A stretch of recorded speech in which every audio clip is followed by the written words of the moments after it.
Every road has a tale to tell. On these, it's one horror story after another. Built in remote and improbable places. Dangerous and deadly. Each has its arsenal of deadly surprises. Most travel these roads out of necessity. Some come for the thrills. Others just made a wrong turn. To those who experience the nightmare firsthand, they are all roads from hell.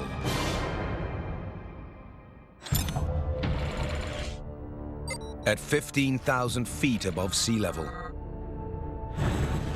stretching 50 heart-pounding miles, is a thin gravel line between life and death, where over 100 people die every year.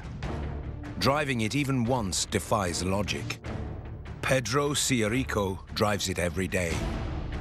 Este camino es considerado como uno de los más peligrosos. This is Bolivia's Camino de las Yungas, or as it's known locally, the Road of Death. It's the only way to reach the villages along the Yungas, which leaves the 100 or so travelers who make the journey each day with no other choice but to risk their lives. Most leave the driving to the professionals. It's a journey through harsh terrain and hairpin curves with sheer drops of thousands of feet. Snaking along a road that's only 15 feet wide, it's like walking a tightrope high up in the Andes.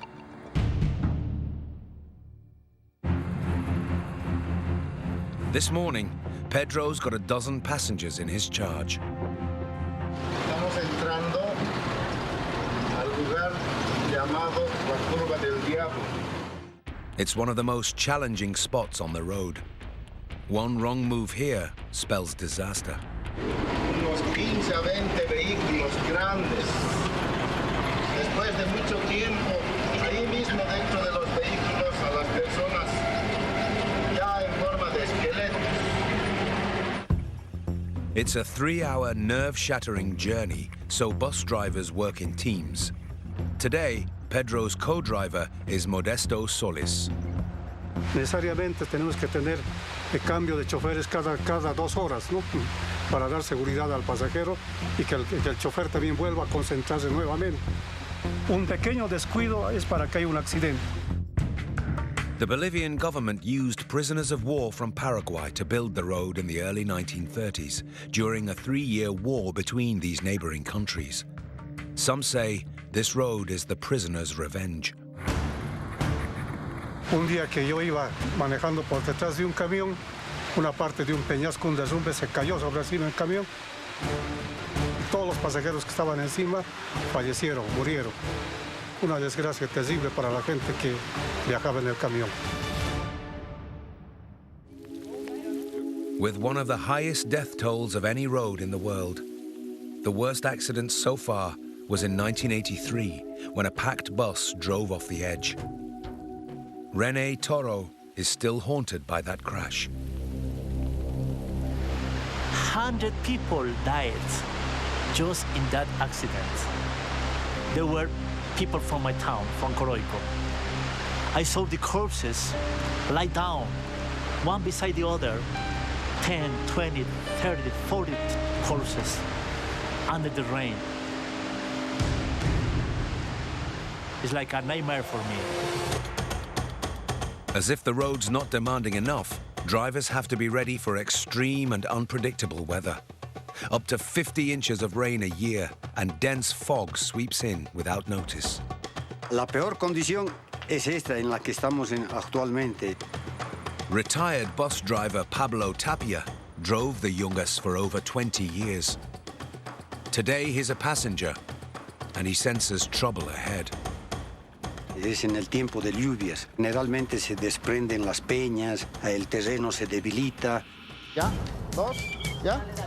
Esta parte es la más angosta. Out of nowhere, there's a waterfall that wasn't here yesterday. The water's loosening the rock and gravel below. Veremos un ratito, de repente vamos a montar esta. Habrá que abrirse hasta allá. The drivers try to reinforce the road, Se ha puesto algunas piedras, algún muro ahí para que se pueda pasar. but this makeshift support is hardly stable. Es probable que una de las ruedas, si pasa una rueda al aire, todavía la de adentro pisa la huella, vamos a pasar. Caso contrario, resbalaría y todo el bus se volcaría. With the passengers still on board, they carry on.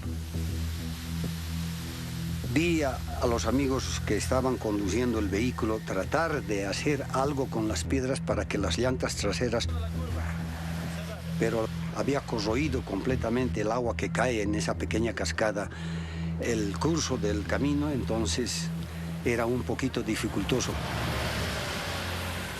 The wheels are now mere inches from a 3,000-foot drop.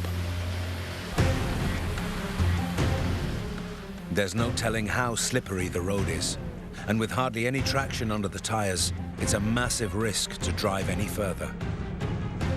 Another driver found himself in a similar situation in 2010 and lost his life.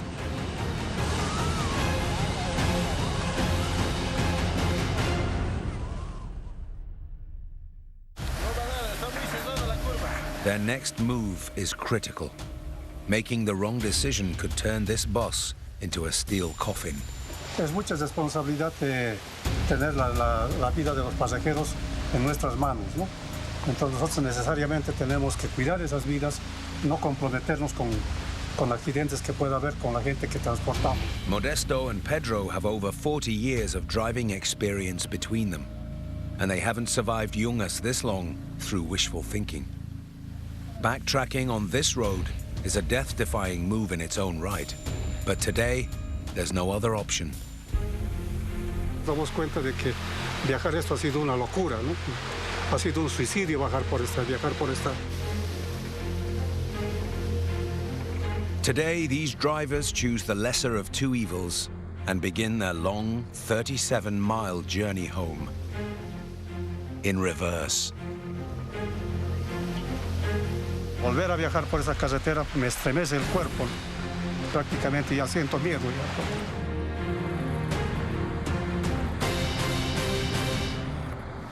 Tomorrow they will try again, knowing full well this journey could be their last. Whether asphalt, rubble, or rock, each hell road has its own pitfalls. Dangers you don't see coming that can turn a Sunday drive into a mangled nightmare. In southeast USA, deep in the Appalachian Mountains, there's an 11-mile stretch of road twisting its way across the North Carolina-Tennessee border.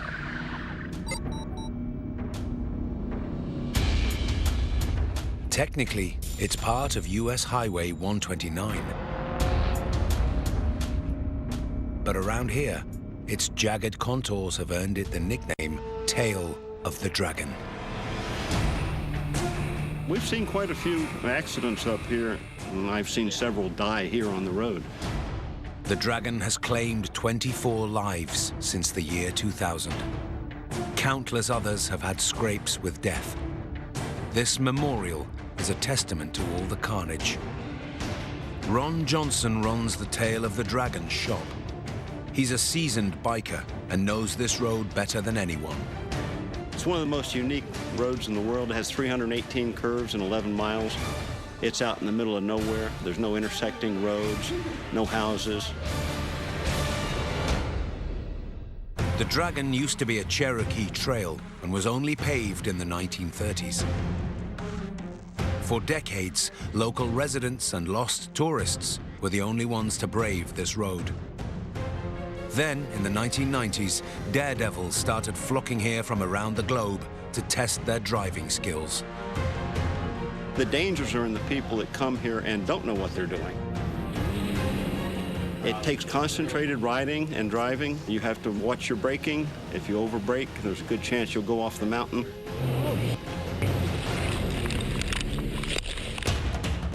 Even if you stick to the 30-mile-an-hour speed limit, the hazards come thick and fast.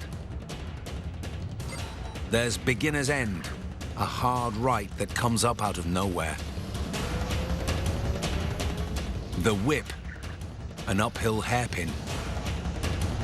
And the Hump, also known as Gravity Cavity. The curves just really never stop coming at you. There are very few straights. Darrell Killboy Cannon used to ride this trail on his motorbike. Now he makes his living as a photographer. It's pretty non-stop, and it's almost like a dance. You kind of get into a rhythm with it. The turns are fairly short duration, but very rapid. There are very few clearings along the sides of this road, so if you go off with any kind of speed, you're gonna end up in some trees, most likely. A lot of times people go off and they hit a tree the wrong way, and you know, it does fatal damage. Snaking its way through forests and scenic spots, the Dragon can catch even the most skilled drivers unaware. Every one of the road's 11 miles has claimed at least one life. But mile marker 5 is the deadliest. In 2005, Darrell's wife Laurie had a blood-chilling encounter at that very spot. It was a pretty day. I was on the bike and he was in the car. We're coming up on mile marker 5. Come around that blind right-hand turn. I saw the man and woman on the cruiser right in my lane, just trying to stop. And I remember, you know, just hearing the sound of the bikes hit. Laurie knew the twists and turns of the Dragon, but on that day, nothing could save her from a near-death collision. Around the turn at mile 5, a couple on a motorbike cut the corner short at the exact moment Laurie was driving round it in the opposite direction. I remember, you know, just hearing the sound of the bikes hit and then like blacking out. I come to, I'm cradling my left arm. I had just snapped both bones. Still have some numbness in some of the fingers, but I'm glad to still have my hand in the end. Laurie and Darrell were so shaken by the crash, they will now only ride the Dragon by car.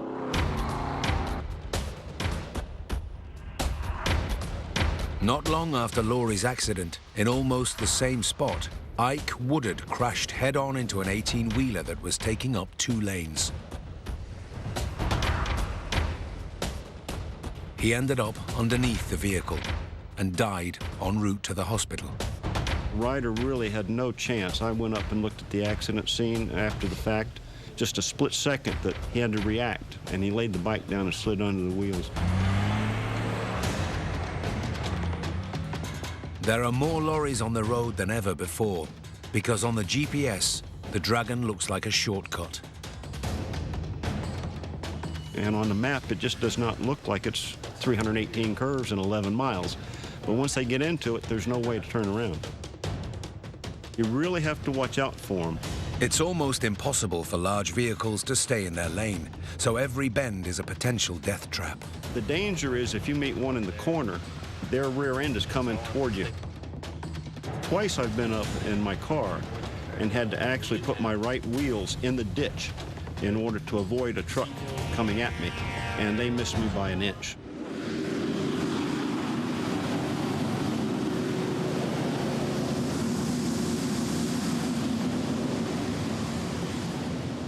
That's one you don't want to meet in a curve. Even a small accident on the Dragon can turn into a life-threatening event. The bad part about having an accident here is you're an hour from the hospital. If you have internal bleeding, you need to get to the hospital in 10, 15 minutes. It takes that long for the ambulance to get here or more, so there's a chance you're not going to make it. Despite the high stakes, the speed junkies can't get enough of the Dragon. Most of them come for the adrenaline rush and the ride of a lifetime. However, 7,800 miles away, there's a hell road that a whole village relies on for survival. In eastern China, in a corner of the Hunan province, 6,000 feet up in the Taihong Mountains, a perilous passage, 1 mile long, 12 feet wide, 15 feet high. This is a very dangerous situation when you have a road this size. This is the Guyong Tunnel. At the top of the Taeyong Mountain is the village of Guyong. For centuries, the only link to the outside world was a narrow pathway snaking precariously up the steep cliffs. Perched as high up as 4 Empire State Buildings, trekking the path was fraught with danger. In 1972, 13 villagers decided to build a road. Without any training or help from the Chinese government, they used hand tools and basic explosives to complete the tunnel. It took them 5 years. The fact that the villagers built this is amazing. But there was a necessity here. They were isolated from the rest of the world, so they needed some way to get people and goods from where their village was to the rest of China. Among its many hazards are the 30 unreinforced openings, roughly chiseled out to dispose of debris.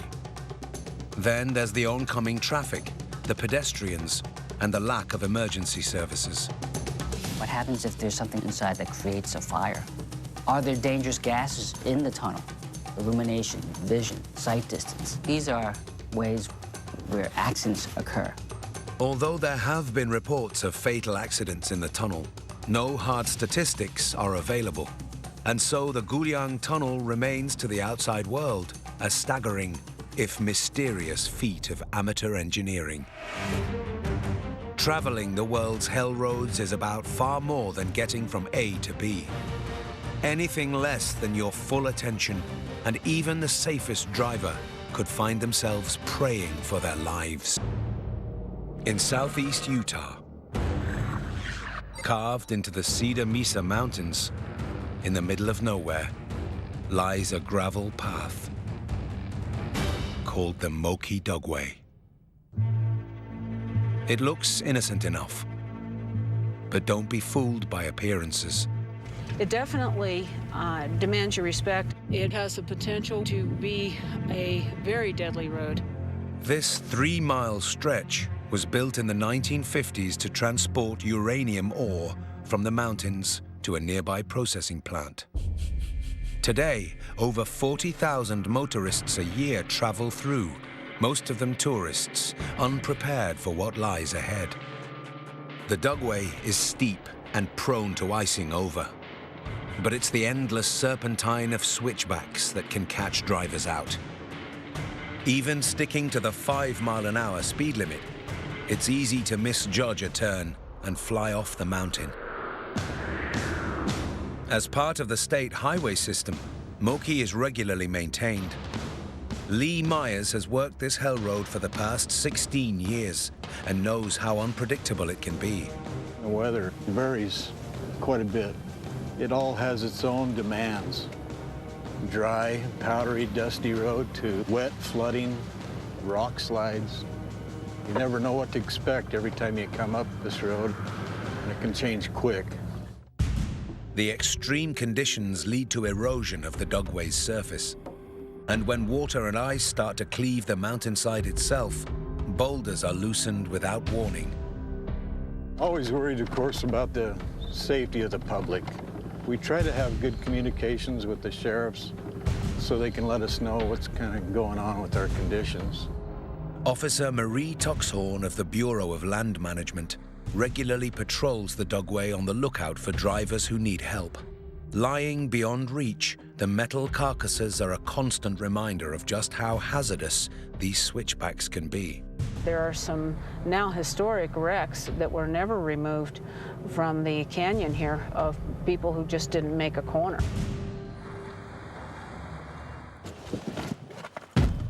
This particular corner here is the one that I would consider the most dangerous. So, as you can see, there have been tire tracks that have come over this edge. They have come clear out to right here. You can see the edge of the track there. As we look over this cliff edge, you can see one of the more serious wrecks that occurred here. It is a definitive clue that this road is as dangerous as people say. Despite the numerous dangers, Lee Myers is out here whatever the weather, keeping the dogway clear in the ultimate machine, a 30-foot grader. But even this sturdy monster can't guarantee his safety. 4 years ago, giant rocks came down, rolled off the mountain, and smashed this whole front end in on the grader. I slid back about 20, 30 feet. It was really scary. It's the first time that's ever happened to me, but you have to be cautious and remember that this is a treacherous road. Things can happen in a second. Ferd Johnson was part of the team that built this road. In the 1960s and 70s, they hauled uranium off of there, like maybe 20 or more loads of uranium a day into the Mexican Hat Mill. There's no guardrail. Just be careful and stay away from the edge. Day after day, hapless tourists enter the dogway, thinking the only thing in store for them is a spectacular view. They don't realize until it's too late. This road is a death trap. Some of the tourists that first initial contact with it is kind of spooky for them. They come down, hands on that wheel, and they don't look left or right, just right down the road. They don't know what's on either side of them. They just kind of petrified a little bit. Sometimes you'll get someone who just calls in because they basically are scared to keep going. It's not that they have an injury or have an accident. They just didn't want to go any further. They're scared to go forward, they're scared to go backward, and they just stop. It's not only tourists who drive in fear. Even the men who built this road have had hair-raising experiences. A fellow named Richard Nielsen, and he come on top of the hill and got out too close to the edge, and it rolled off and rolled down, I don't know how many times. He was trapped in the truck. There was a big boulder by the door, and he had a hard time. And then the truck caught on fire. No matter how well Lee Myers knows this road, he's never complacent. I'm never comfortable. I may seem that way, but there's times that things happen in seconds and it can change for you. I'm gonna have to turn around right up here because this is getting too deep and too slippery for this truck. My family does worry about my well-being. They know what the Moki Dugway is. It is a dangerous road, so they do worry about me. 7,500 miles away in South Asia is an epic 800-mile highway that takes motorists to the top of the world and beyond. Slicing through the Himalaya mountains is the world's highest paved thoroughfare.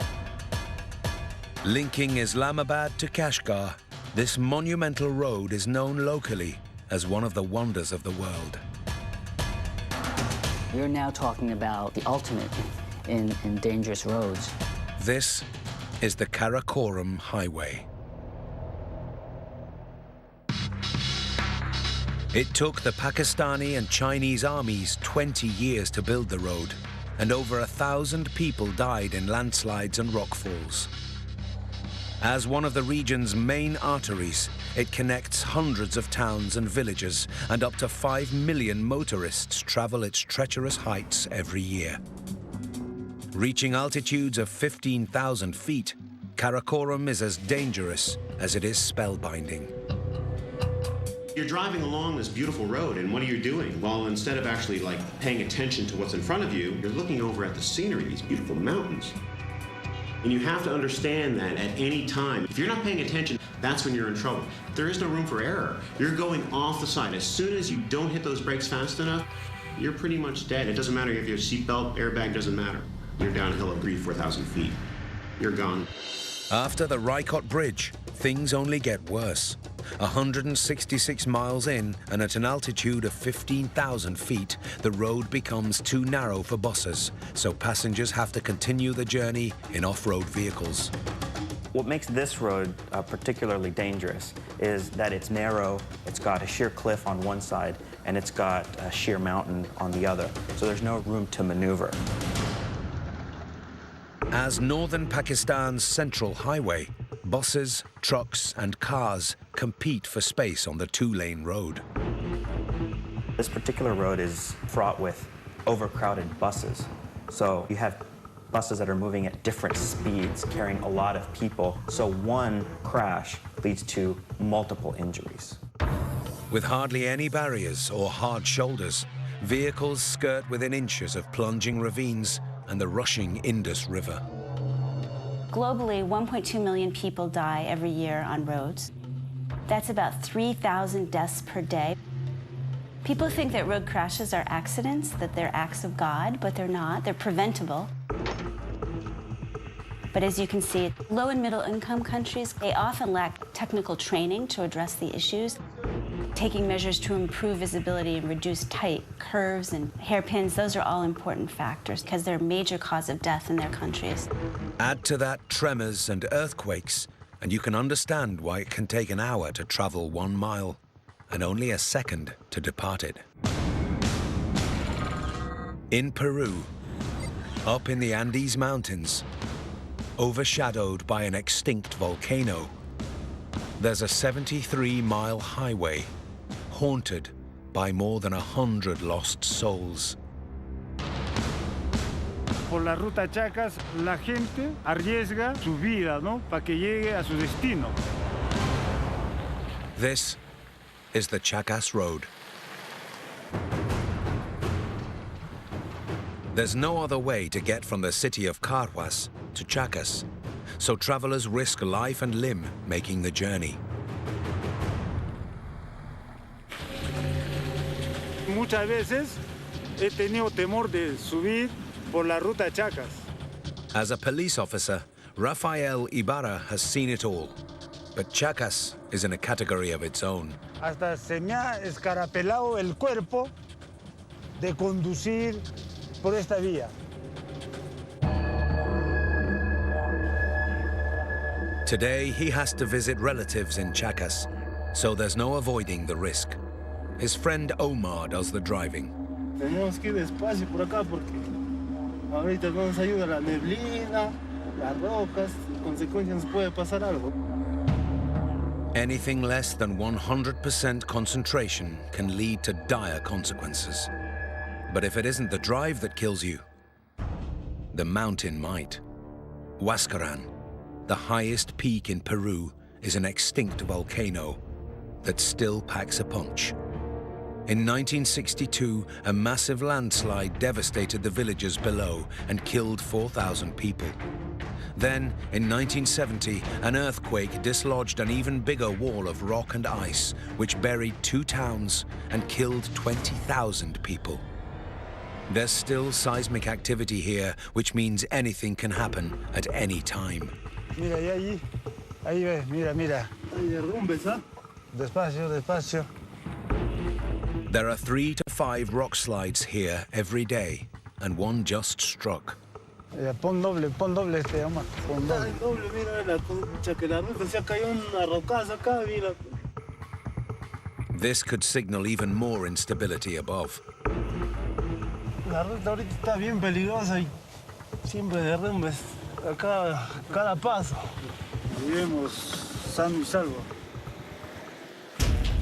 At some points, the road climbs to 13,000 feet.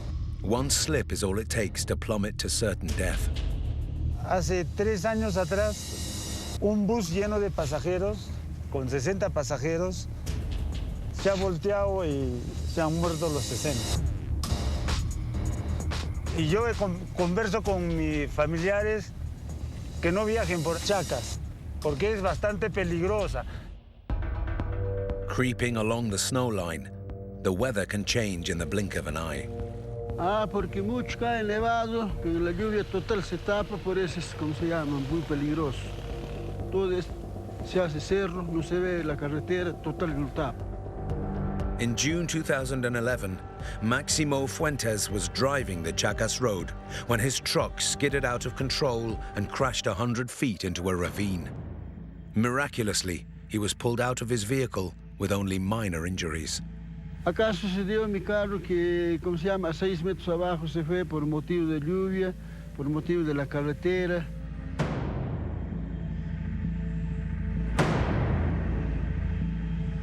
Cada que pasamos sentimos que nos está pasando igualito. Ese temor tenemos siempre, sí. Rafael and Omar have reached the summit of Huascarán. It's considered a sacred spot. Dice que pena, hay espíritus que penan por la mala muerte que siempre ocurre por acá, por accidentes de tránsito o algunos percances que pasa por acá. Many believe the whole road is haunted. Sí, hay comentarios de la gente que hay penan las personas, hay bullas, hay ruidos, hay silbidos. Eso es lo que comentan, ¿no? In the mid-90s, priests placed a statue of the Virgin Mary above the road, where it could be seen by motorists. Virgen es milagrosa. Acá pasaba accidente, mucho. Y desde el momento que pusieron la Virgen, se calmó total. Crash survivors like Maximo visit the shrine and leave offerings. Yo también varias veces he puesto las flores porque sí viajé de bajada y de subida. Yo doy la gracia a la Virgen.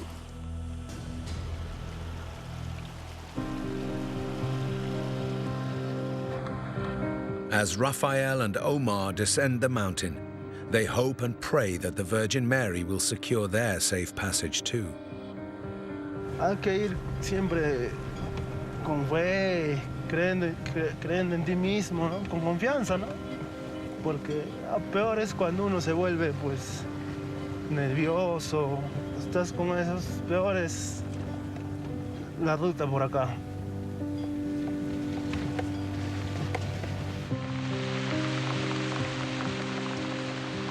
Travelers along the Chacas Road are at the mercy of the mountains. 4,000 miles away, the same holds true for Colorado's Red Mountain Pass. But the Rockies' weapon isn't the landslide. It's a roaring white monster that can bury you alive. And the ultimate hell road where the tarmac itself is a war zone. Hidden in Colorado's Rocky Mountains lies a 25-mile road that's as intimidating as it is scenic. Built in the 1880s as a mining supply route, it's now traveled by more than 750,000 people a year. The only link from Ouray to Silverton and Durango.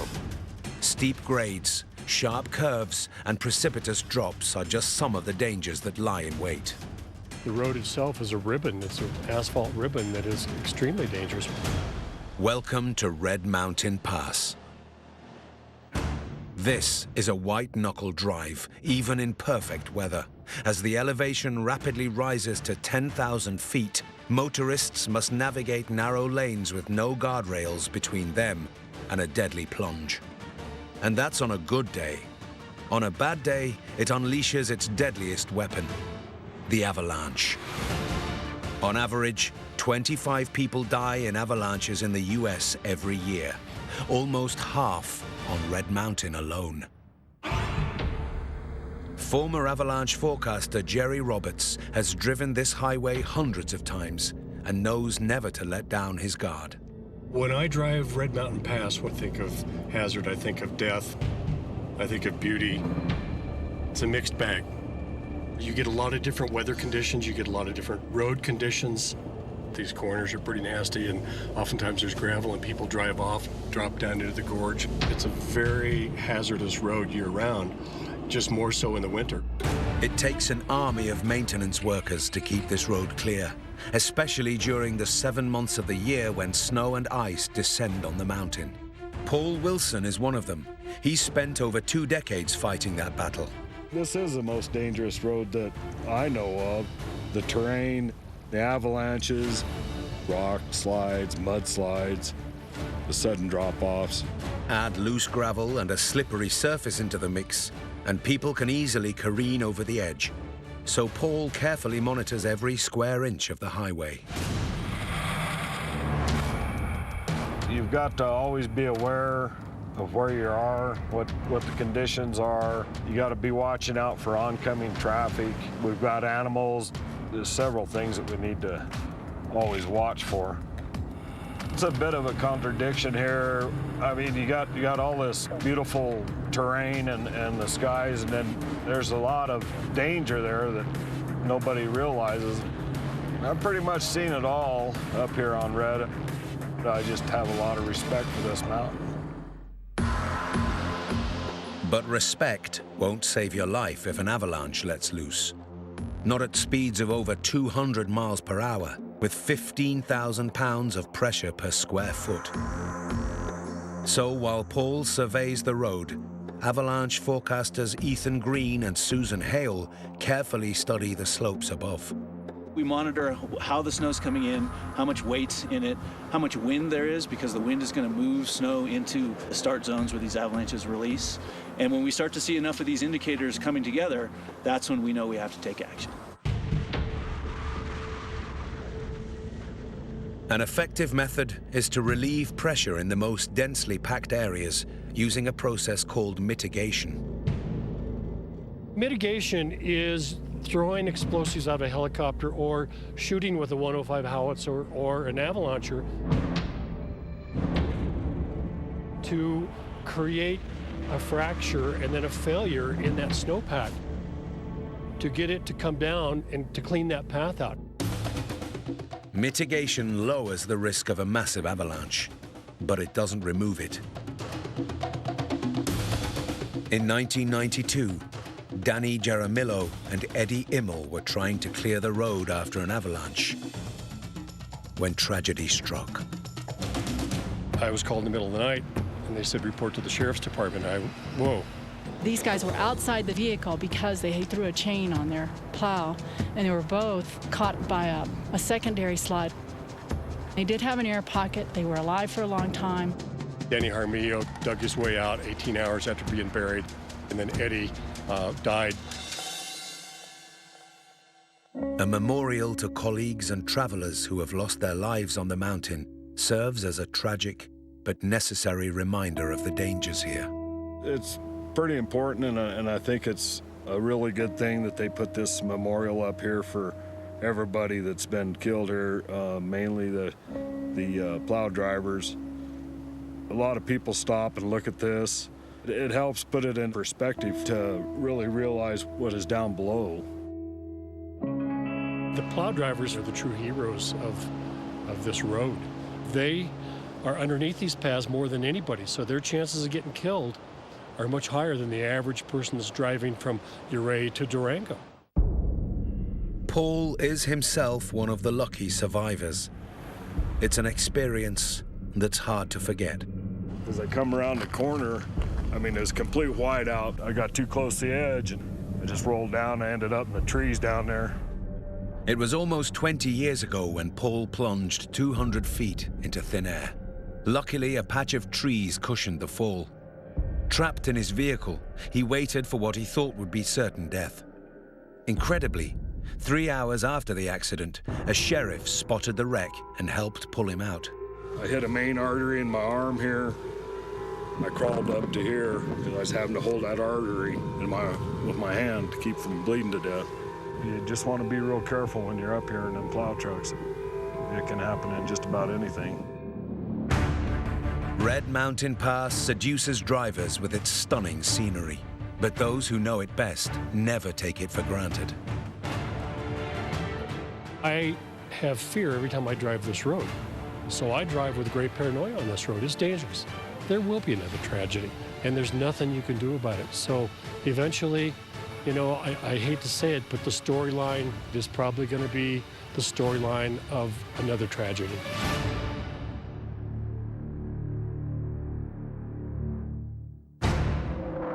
Inside Afghanistan lies a spine-chilling 63-mile road.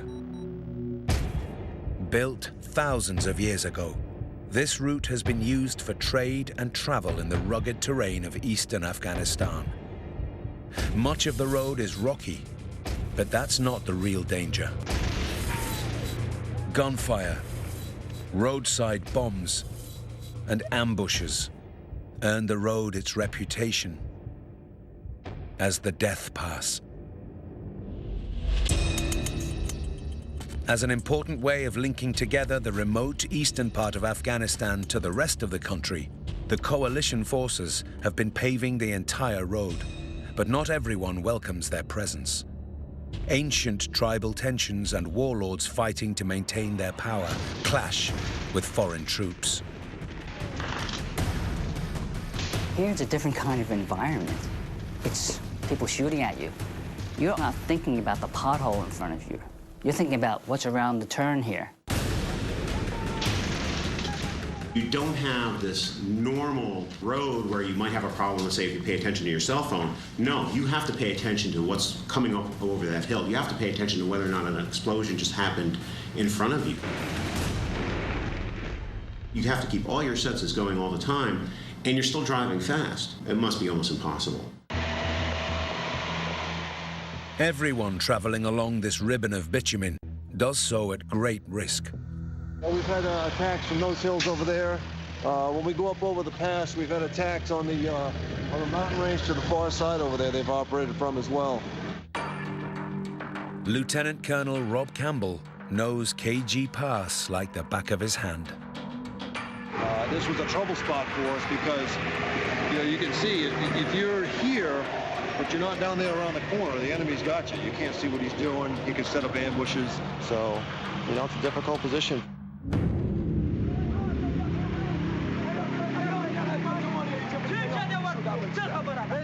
Different factions fight for control over this craggy but strategic region.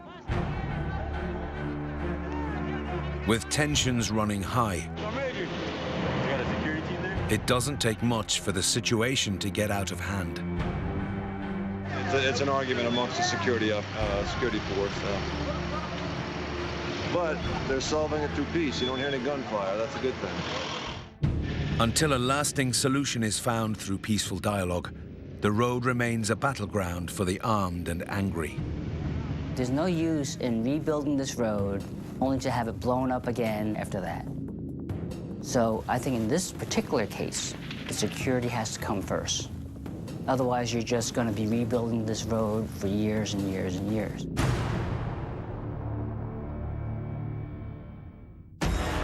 Wherever roads meet nature, there's the potential for danger. Even in the safest vehicle, drivers face unpredictable conditions, fatal spin-outs, and deadly plunges over the edge. The ground can suddenly give way. Snow can let loose. Every year, hundreds of passengers won't survive the ride. This is the terror of hell roads.